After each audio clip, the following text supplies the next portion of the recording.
बिस्मिल्लाहिर्रहमानिर्रहीम। अस्सलाम वालेकुम नाज़रीन, आप यूट्यूब चैनल देख रहे हैं। मैं इमरान ख़ान हूँ। इस वक्त मुस्लिम दुनिया में जिस आदमी का सबसे ज़्यादा जिक्र किया जाता है वो रजब तैयब उर्दगान, जो इस वक्त तुर्की के सदर हैं और पहले तुर्की के वज़ीर आज़म भी रह चुके हैं। रजब तैयब उर्दगान के बारे में हम लोग ये तो सारे जानते हैं कि दुनिया में मुसलमानों के बारे में कहीं पर भी बात होती है तो फ़ौरी तौर पर आपको एक आदमी मुतहर्रिक नज़र आता है। वो मदद कर सके प्रैक्टिकली तो प्रैक्टिकली करता है, वो बात कर सके तो बात ज़रूर करता है, वो मौक़िफ़ ज़रूर मुसलमानों के साथ खड़ा रखता है और अपना वोट हमेशा मुसलमानों के हक़ के लिए इस्तेमाल करता है।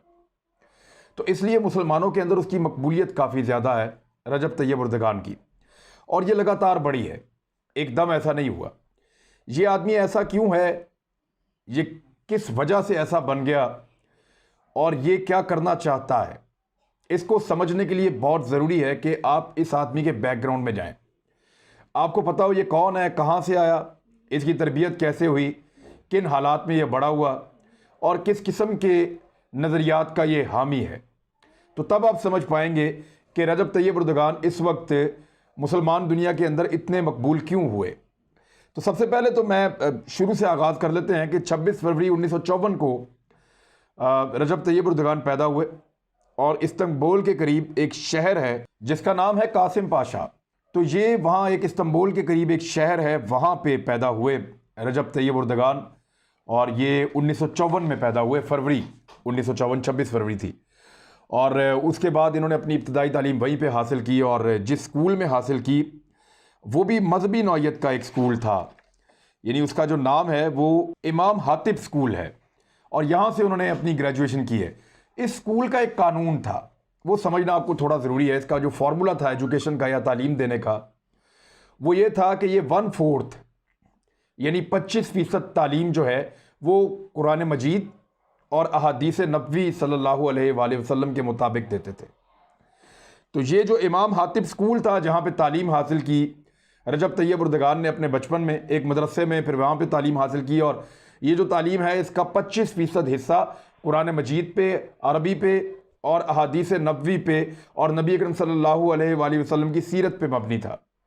तो यहाँ से इन्होंने ये तालीम हासिल की। उसके बाद ये चले गए अनकरा स्कूल ऑफ इकनॉमिक्स और कमर्शियल साइंसेज, आजकल इसका नाम बदल दिया गया है, अब इसका नाम है मारमरा यूनिवर्सिटी। तो मारमरा यूनिवर्सिटी से इन्होंने बिजनेस एडमिनिस्ट्रेशन की तालीम हासिल की, आला तालीम, और उसके बाद ये सियासत में आ गए। 1976 में रजब तैयब उर्दगान ने सियासत का आगाज़ किया, लेकिन सियासत से पहले थोड़ा सा वापस जाएं पीछे। मैं आपको बताना चाहता हूं कि यह आदमी गरीब था या अमीर था। रजब तैयब उर्दगान के जो वालिद थे, साहिलों के इलाकों में, जहां साहिल होते हैं शहरों में, वहां पे कोस्टल गार्ड होती है। यहाँ पे आपके बलूचिस्तान में भी है, कराची में भी है। ये कोस्टल गार्ड का ये काम है कि समुद्रों के किनारे पे अगर कोई डूबने लगे या कोई इस तरह का वाकया हो तो हादसात से निपटने के लिए फौरी तौर पे एक्टिव हो जाते हैं। इनके वालिद तुर्किश कोस्टल गार्ड के अंदर एक कैप्टन थे और वहाँ पे वो काम करते थे, और इनको इनके बचपन में जो इनके वालिद पैसे देते थे वो एक हफ्ते में 2.5 लीरा यानी 2.5 लीरा, तुर्की की जो करेंसी है उसका नाम लीरा है। अब तो तकरीबन कोई 1.5 लीरा या इसके आसपास का $1 बनता है, लेकिन पहले जो था वो ये था कि लीरा बहुत ज़्यादा होते थे, फिर $1 बनता था। तो 2.5 लीरा इनके वालिद इनको दिया करते थे इनके बचपन में, और उस दौर में ये $1 से भी कम बनता था। तो इन पैसों से रजब तैयब उर्दगान जो हैं वो पोस्ट कार्ड्स जो होते हैं, क्योंकि अभी तो आप लोग इंटरनेट है, बहुत तेज़ दौर है, आप व्हाट्सएप करते हैं, लोगों को आप तोहफे इंटरनेट पे फ़ोन पे भेज देते हैं। पहले जो है वो पोस्ट कार्ड्स हुआ करते थे, तो ये वो ख़रीद लेते थे, उनको बेचते थे। फिर उसके अलावा जिन इलाकों में ट्रैफिक जैम होती थी या ट्रैफिक रुकती थी, उन एरियाज़ में गर्मी में जाके ये नींबू पानी बेचा करते थे या पानी की बोतलें बेचा करते थे लोगों को। तो इससे रजब तैयब उर्दगान पैसे कमाते थे। और इसके अलावा इन्होंने एक काम और किया कि ये एक लंबा गाउन पहन के 3 पहियों वाली एक साइकिल टाइप एक सवारी हुआ करती थी, रेडी टाइप, उसके ऊपर ये एक तिलों वाला ख़ास किस्म का, यहाँ पाकिस्तान में तो नहीं होता लेकिन जो लोग तुर्की में जाते हैं या वहाँ जानते हैं, वहाँ पे तुर्की में एक रिंग होता है, तिलों से बना हुआ एक रोटी टाइप की एक चीज़ होती है, जैसे पाकिस्तान में बाकर खानी है या कोई और इस तरह की चीज़ है, तो वो तुर्की की एक स्पेशल चीज़ है, वो भी ये बेचते रहे सड़कों पे रजब तैयब उर्दगान। उसके बाद ये कासिम पाशा शहर का एक लोकल फुटबॉल क्लब था, और वहाँ पे ये फुटबॉल खेलना इन्होंने शुरू किया और बड़े अच्छे फुटबॉलर थे, बल्कि वो चाहते थे कि इनको किसी बेहतर क्लब में भेजा जाए, लेकिन इनके वालिद ने इनको मना किया। वो नहीं चाहते थे कि उनका बेटा ज़्यादा इस गेम की तरफ जाए, क्योंकि इतना एक्सपोजर नहीं था उस वक्त और इसका इतना फ़ायदा नहीं था। तो तैयब उर्दगान वहाँ पे एक सेमी लेवल के प्लेयर रहे। तो रजब तैयब उर्दगान जो है उस दौर में एक सेमी प्रोफेशनल फुटबॉलर भी रहे, और जिस शहर में ये फुटबॉल खेलते थे वहाँ के स्टेडियम का नाम अब रजब तैयब उर्दगान के नाम के ऊपर है। इनको सूफीज़म से बड़ा लगाव था, और नक्शबंदिया एक जो फ़िरका है उसको ये उसके मानने वाले हैं, उसके बहुत करीब रहे हैं, उसकी तालीबात पे अमल करते रहे हैं। तो सूफीज़म से इनका बहुत लगाव था। और तुर्की को जो लोग जानते हैं और जो लोग पढ़ चुके हैं तुर्की के बारे में या खिलाफत उस्मानिया के बारे में, तो खिलाफत उस्मानिया पे आजकल एक ड्रामा भी चल रहा है। अर्तुगरुल गाजी का जो ड्रामा है उसमें भी एक किरदार है इब्नुल अरबी, और उससे साबित होता है कि उस्मानिया खिलाफत के साथ जो है वो तसव्वुफ़ का एक गहरा रंग था, सूफीज़म की एक छाप थी उनके ऊपर, और वही आपको तैयब उर्दगान में नज़र भी आती है। तैयब उर्दगान ने 1976 में सियासत का आगाज़ किया, और 18 साल कोशिश करने के बाद वो एक बहुत ज़बरदस्त मुकर्रर बने, बड़ी ज़बरदस्त तकरीर करते थे, और फिर उनको मौका मिल गया इस्तांबुल का मेयर बनने का। मेरी मुलाकात हुई यहाँ पे जो तुर्किश शहबाज शरीफ साहब के दौर में आए थे मुख्तलिफ कंपनीज़ के साथ काम करने के लिए। जब मेरी उनसे मुलाकात हुई तो उन्होंने मुझे बताया कि 1994 से पहले इस्तांबुल की सड़कों के ऊपर अजीबोगरीब सूरत हाल थी। वहाँ ट्रैफिक जैम रहा करता था घंटों, वहाँ पे लॉ एंड ऑर्डर की सिचुएशन अच्छी नहीं थी, और इस्तांबुल ने, इवन इस शहर ने बहुत ज़्यादा कर्जा उठा रखा था। इसके गटर उबल रहे होते थे, इसके अंदर गंदगी बेशुमार होती थी, सफाई का प्रॉपर इंतज़ाम नहीं होता था, सेहत की सहूलतें नहीं थी, खाने पीने की अशिया में मिलावट, बेशुमार प्रॉब्लम थे। और वो ये कहते हैं 4 साल के लिए एक शहर को एक मेयर मिला, रजब तैयब उर्दगान, और उस शख्स ने इस शहर की किस्मत बदल के रख दी। 4 साल के अंदर ये शहर बिल्कुल बदल गया। 1998 में शहर ऐसा हो चुका था कि इसके अंदर सफाई के बेहतरीन इंतजाम थे, बल्कि दुनिया के बेहतरीन शहरों के अंदर इसको शामिल किया जा रहा था, और यह कहा जा रहा था कि ये यूरोप के बेहतरीन शहरों के स्टैंडर्ड के ऊपर एक शहर आकर खड़ा हो गया है। तो तैयब उर्दगान की ये बड़ी मेहनत थी, बड़ी लगन थी, जिसके साथ उन्होंने इस शहर को बेहतर किया। तो फिर लोगों को लगा कि अगर एक शख्स एक शहर को ऐसा कर सकता है तो फिर मुल्क को कैसा कर सकता है। तुर्की के अंदर जो है वो करप्शन आम थी, हालात बहुत ख़राब थे, लॉ एंड ऑर्डर था नहीं, जो पॉलिटिकल एलीट थी उनको पूछने वाला कोई नहीं था, ताकतवर के सामने कानून जो है वो सर नीचे कर लेता था, जिसकी लाठी उसकी भैंस वाला मामला था।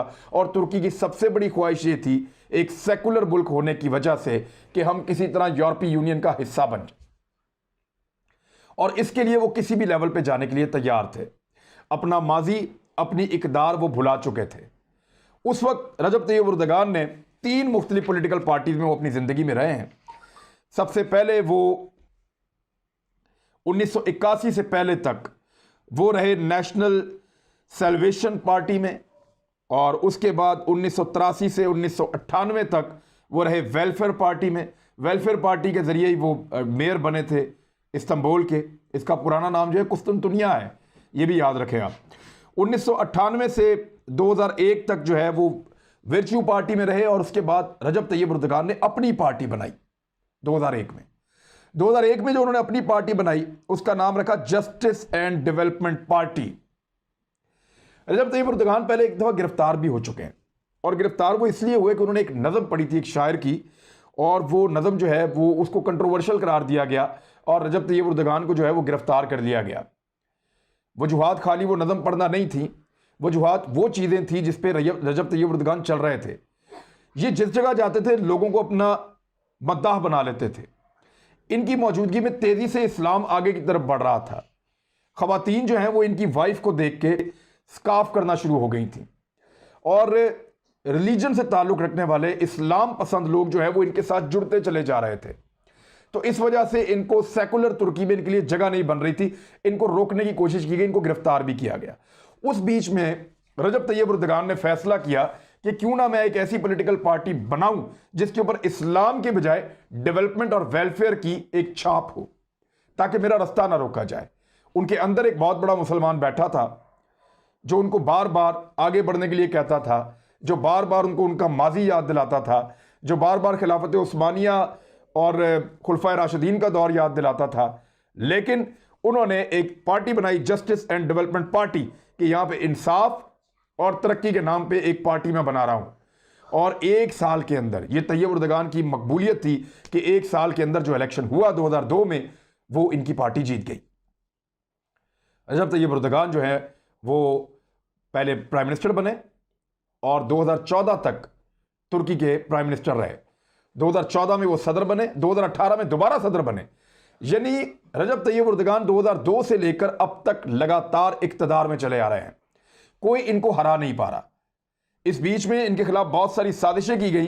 दरख्तों की कटाई के मामले को लेकर जो लिबरल्स थे, जिस तरह के लोग पाकिस्तान में भी आपको मिलते हैं, कोई इनको बहाना चाहिए कि वो इस्लाम के खिलाफ प्रोपेगेंडा कर सकें, दीन के अगेंस्ट कोई बात कर सकें, तो उसके लिए वो रास्ते ढूंढते हैं। हमारे यहाँ पे भी बहुत सारे लिबरल्स हैं, मुबत्ती माफिया इस किस्म के लोग हैं। तो वहाँ पे 2013 में तैयब उर्दगान के खिलाफ बहुत सारे ऐसे लोग निकले, तो उन्होंने इसको बड़ी सख्ती से जो है वो दबा लिया। 2016 में उनके खिलाफ एक कू किया गया, यानी 2016 में रजब तैयब उर्दगान के खिलाफ एक फौजी बगावत करवाई गई और इसके अंदर अमेरिका मुलव्वस था मुबैना तौर पे, और तुर्की ये कह चुका है और वो कई जगह पे इसका जिक्र कर चुके हैं। उस बगावत को लोगों ने कुचल दिया, लोग टैंकों के आगे लेट गए, लोगों ने मुकाबला किया और रजब तैयब उर्दगान जो एक छोटे से घर से उठ के आया था, वो लोगों के दिल की ऐसी आवाज बना कि लोग उसके लिए टैंकों के आगे लेट गए, फौज के साथ भिड़ गए और उसको बचा के वापस ऐवान सदर में लाके बिठा दिया। और जितने लोगों ने इस बगावत में हिस्सा लिया उन सबको अवाम ने गिरफ्तार करके इदारों के हवाले किया। उसके बाद बड़ा जबरदस्त क्लीन अप ऑपरेशन किया रजब तैयब उर्दगान ने और एक बड़ा खौफनाक किस्म का उन्होंने सख्ती के साथ निपटा उन तमाम एलिमेंट्स के साथ जिन्होंने तुर्की के अंदर मार्शल लॉ लगाने की कोशिश की। तो तैयब उर्दगान इस वक्त एक हर दिल अजीज लीडर के तौर पे मौजूद हैं तुर्की में, ना सिर्फ तुर्की में बल्कि पूरे उम्मत मुस्लिमा में। और उसकी कुछ वजूहात हैं। वो वजूहात जो है मैं आपके साथ डिटेल में एक और वीडियो में डिस्कस करूंगा, लेकिन अभी आप ये जान लें कि अरबों को इस वक्त सबसे बड़ा मसला रजब तैयब उर्दगान से है। बैनुल अक़वामी सतह पे उन्होंने बहुत सारे ऐसे काम किए हैं जिन कामों की वजह से वो उम्मत मुस्लिमा में उभर के ना सिर्फ सामने आए हैं बल्कि इस दौड़ में, लीडरशिप की दौड़ में सबसे आगे बढ़ते चले जा रहे हैं। रजब तैयब उर्दगान के बारे में इनकी मकबूलियत में कमी हुई 2018 में, 2019 में, जब अंकारा शहर और इस्तांबुल में इनकी पार्टी लोकल बॉडीज का इलेक्शन हार गई। एक दफा रजब तैयब उर्दगान ने खुद कहा था तकरीर करते हुए कि अगर हमारी पार्टी के हाथ से इस्तांबुल गया तो समझो पूरा तुर्की गया। 2019 में इन्होंने दोबारा वो इलेक्शन करवाया लेकिन फिर हार गए और इस पार्टी को बहुत तशवीश हुई। लेकिन इस वक्त दोबारा रजब तैयब उर्दगान पूरे तुर्की में मकबूल हो गए हैं, बहुत ज़्यादा मकबूलियत एंजॉय कर रहे हैं। उसकी वजह यह है कि थोड़े दिन पहले जो आया सूफिया म्यूजियम था, जो पहले मस्जिद हुआ करती थी, फिर सुल्तान मोहम्मद दोयम ने उसको ख़रीदा, फिर वो 500 साल तक मस्जिद रही, फिर तकरीबन इसके बाद इस्तांबुल के अंदर रजब तैयब उर्दगान का जो नारा है वो गूंजता है। मैं अभी तक के लिए आपको इतनी चीज़ें बता रहा हूँ कि वीडियो बहुत लंबी हो जाएगी। ये वीडियो आप देखें, फिर आपको दूसरी वीडियो में बताता हूँ कि किस तरह इस आदमी ने इस्लामी दुनिया में मुकाम पैदा किया। वो कौन कौन से काम हैं जो रजब तैयब उर्दगान ने किए जिनकी बिना पे आज अरब ममालिक इनसे खौफजदा हैं या खाइफ हैं, और वो क्यों इनका रास्ता रोकना चाहते हैं, इसके बारे में बात करते हैं अगली वीडियो में। अब तक के लिए इतने, अपना ख्याल रखिएगा, हमारे चैनल का भी। अल्लाह हाफिज़।